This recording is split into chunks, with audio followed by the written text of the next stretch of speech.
Do you have an email list? Are you actively building it? Is your email list continually growing? Are you building your community, and is your customer experience as good as it could be? That's what we're going to be looking at in this episode of the New Music Industry Podcast.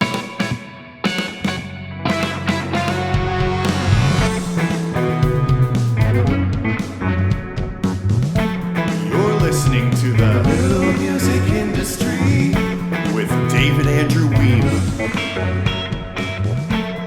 Hey, it's David Andrew Wiebe. In this episode, I wanted to share what I recently picked up from James Schramko's course on email marketing. I'm not going to summarize the course, give you a step-by-step, or share templates with you. We're not about plagiarism. I'll be sharing my own discoveries from taking this course, and then I'll be sharing a little bit about what we've been doing on Music Entrepreneur HQ to improve our email process. Number one, how are you capturing emails? What lead magnets do you have? A lead magnet is something you give away for free in exchange for an email address. It might be a single, it might be an EP. Are you giving anything away? If you're not, then you don't have a lead magnet. But if you do, you're going to want to identify your assets. Where are the sign-up forms on your website? Do you have email opt-in boxes on your site? Where are they located? Are they on your home page? Are they in your internal pages? Are they in the sidebar, header, footer? Where are they? Do you have any sales funnels set up? Because typically those capture emails as well. And are you capturing emails in person at gigs and conferences and wherever you go? What you want to do here is identify all the touch points and preferably log them in a spreadsheet or maybe in a tool like Notion so you can look at all of them from a bird's eye view. Now, there is sort of a pros and cons of having more opportunities for people to sign up to your email list.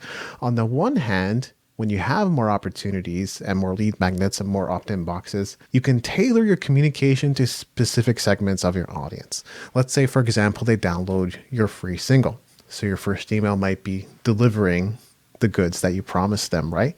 But then in the future, when you have a new music release, you know that they were interested in your single.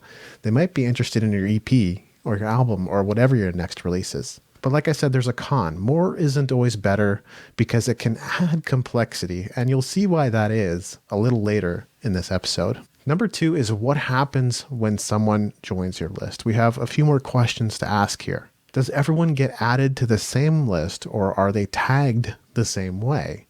It's not a problem if everyone is being added to your same list. It's not even a problem if you're not tagging them immediately. In fact, if you're just getting started and you don't have a lot of products and you don't have a lot of offers, then maybe adding them all to the same list is a good idea. But by the time you've started incorporating more lead magnets and more offers on your website, you may want to start adding them to different lists, or as the case might be with certain ESPs, email service providers, you're going to want to start utilizing tags to track the behavior of the person who joined your list. Do they receive the same automated welcome sequence from you no matter how they get on your email list? Again, that's not a bad thing. You definitely want to have an email sequence. You want to be able to introduce yourself, maybe share about your community, maybe share about your latest release in maybe 3 emails or so. But depending on the action they took or whatever behavior they last exhibited, you may want to tailor your communication to them. Do you even have a sequence set up for when people join your email list, or do you just send out emails ad hoc? Now, we're artists, and although we're quite smart and we're usually on the cutting edge of marketing, sometimes we're a little lazy and sometimes we're a little afraid to put more emails in front of the people who are interested in us. You know, if they signed up to get emails from you, even if it's just a newsletter, they're obviously more interested in you than you even realize. They want to see what you have coming out. They want to see what's next. So I wouldn't recommend sending ad hoc emails only. That could absolutely be part of your plan.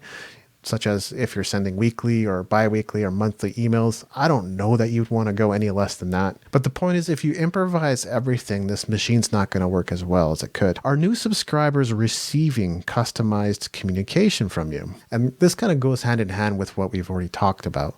When they sign up for a certain lead magnet, or when they sign up for a certain offer, or when they buy a certain product, are they receiving communication that's a little more tailored to what they've already exhibited interest in? Are you following up with leads and customers? Many artists aren't. In fact, there's a lot of sales funnels out there that make big promises and offer big things, but after the fact, for whatever reason, they don't follow up with additional communication, or you just don't hear from them as often as you think. So they work really hard to get you in the door, but then don't really do a lot of work to keep you on the back end, right? And it's worth looking at whether that's true of you and your communication. Number 3 is, how are you communicating with your subscribers? And this goes hand in hand with a lot of things we've already looked at, but here's a few more questions to ask yourself. Do new subscribers get a welcome message from you when they sign up? I would say one welcome message is minimal, right? You at least want to put something in front of them saying, hey, thank you so much for joining the list. Thank you for joining the community. And then maybe one next step, like follow us on Facebook or something like that. If they are signed up for a lead magnet, are they actually getting it? This is where automation makes a big difference, right? You should probably have that set up in Lead Pages or ClickFunnels or some other automated service that allows you to put that lead magnet in front of them right away, so that you aren't sending out emails. You aren't watching all day going, look, oh, someone new signed up, we have to send it. It doesn't work. And the customer, or in this case, the prospect, is expecting to receive that right away. So leverage automation. If they bought a product, did they actually receive it? It's certainly worth following up, isn't it? And even if that's just a thank you email saying, hey, thank you for purchasing this product, if they at least receive that email, they're going to be more likely to respond to you if perchance they didn't actually get it. It's always good to make sure they did. Are you following up with customers who bought something from you? Look, the reality is the customers, or your existing customers, are really the best source of income. We often work really hard to get new customers, and that's as it should be. We want to grow our fan base, right? We want to grow our subscriber list. But it's important to realize that you're not going to be spending as much time or energy or resources into nurturing your existing customers and putting new offers in front of them. If they already bought from you, they're interested in buying from you again. You just have to create that opportunity. Are you sending emails on a consistent schedule, or are you just winging it? Again, we can't just improvise all the time. You should probably put a schedule in place if you don't already have one. Like I said, weekly is probably pretty good. We've figured out at Music Entrepreneur HQ that while you seem to like about 2 emails per week, any more than that starts to get a little crazy. We often actually do send about 3 emails a week, and it's not to bug you. It's just because we have different content initiatives. It's like Tuesday, we do promos. Thursday, we send out the new podcast episode, and then Saturday, we send out our weekly digest. But we could certainly adjust that depending on the user and their interests. And do your subscribers get customized communication from you when they've signed up for something specific? Kind of goes hand in hand with what we already talked about. But let's say they signed up for your new EP. So they like your EP, they've listened to it, they got it for free. Now they're interested in a little bit more. How are you going to tailor your communication to them? What are you going to say? What's the next step? And you might not immediately follow up with, hey, buy our album. But down the line, right? After you've nurtured them, you probably don't want to wait forever. You want to get them into the habit and sort of training your customers. And it sounds weird. We're not herding sheep here, but we want to train our customers to buy things from us. And so putting an offer in front of them on a regular basis, once every 90 days is good. We want to make sure that we get them into that cycle. Now, here's a little bit about what we've been up to with Music Entrepreneur HQ since making these discoveries. We really do believe in taking fast action the moment we learn something. Look to implement it right away. And I even did this with a landing page the other day. I was watching someone else's video about some funnel, and then I realized, there's no customer testimonials on this book funnel I created. Maybe it'd be worth adding those. Now, I still don't have data at this point to support that has helped sales in any way, but I'll be sure to keep you updated on that. So while we thought we'd be a little further along by the time this podcast episode came out, we've still been in action. One thing we've been doing for a while is building a new welcome sequence. That's almost done. I even looked at our existing welcome sequence and I realized, oh, there are some errors in there. And not to mention, the second email was like, hey, come and get your discounted virtual consultation. And there haven't really been many claimers. And so, yeah, that's not really working. And it's probably better to put this new email sequence in front of our audience. We created a simple sequence for those who signed up to receive the Music Money Machine training. That one's sort of obvious because it is in the form of a sales funnel. So once people sign up for that, we want to say right away, thank you. Here's what you opted in for. And by the way, did you get your free book? We're building new sequences for when people purchase anything from us. We're not trying to build anything super complicated here, but we want to acknowledge their action. Hey, thank you for purchasing this course. I don't think we have that right now, unfortunately. And I'm just realizing as I go through this own mental model for myself and consider all these questions and identifying our various opt-ins and lead magnets and offers and all that, I realized that was lacking. And this is one way we can definitely nurture and support our customers better. That's what I'm seeing. Like I said, we're not perfect. So we just want to make sure that there's at least 2 emails going out. One is just to thank them for the action they've taken. And 2 is probably to follow up about a week later and say, hey, how are you doing with that course? Is everything good?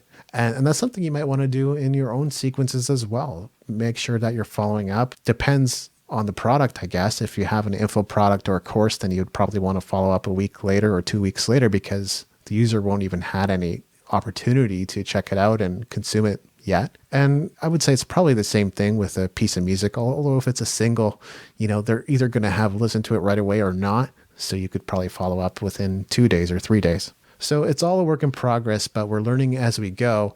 And whatever we learn here is going to be completely applicable to any other businesses or initiatives we launch. So it's all beneficial. Now here's your episode summary. First, identify how you're collecting emails. You should keep a list of all your opt-in boxes and lead magnet assets, as well as where they are located on your website. Second, create an email sequence based on the action the subscriber has taken.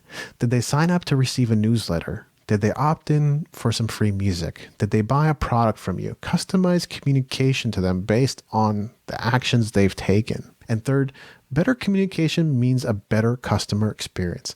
Getting new customers is hard. It takes more time, money, and energy than nurturing and re-engaging people who are already on your list and existing customers. How can you improve customer support and customer experience? If it improves their experience, it's generally worth doing. Emails also play a key role in the offers you create. If you're still distributing your music to Spotify, hoping and praying that your streams will go through the roof, it's time to look at other ways of standing out from the crowd and delivering products your customers will pay more for. And that means more income with a smaller audience without the need to compete with every musician, pro, amateur, or anything in between.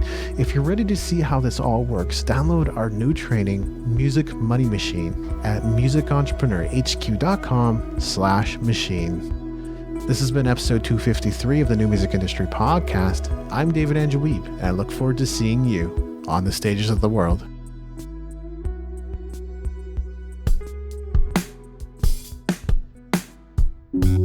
Thank you for listening. Music in this episode was brought to you by Brian Young. Wherever you're listening to this right now, please consider leaving a 5-star review and comment to help us get the word out about the podcast.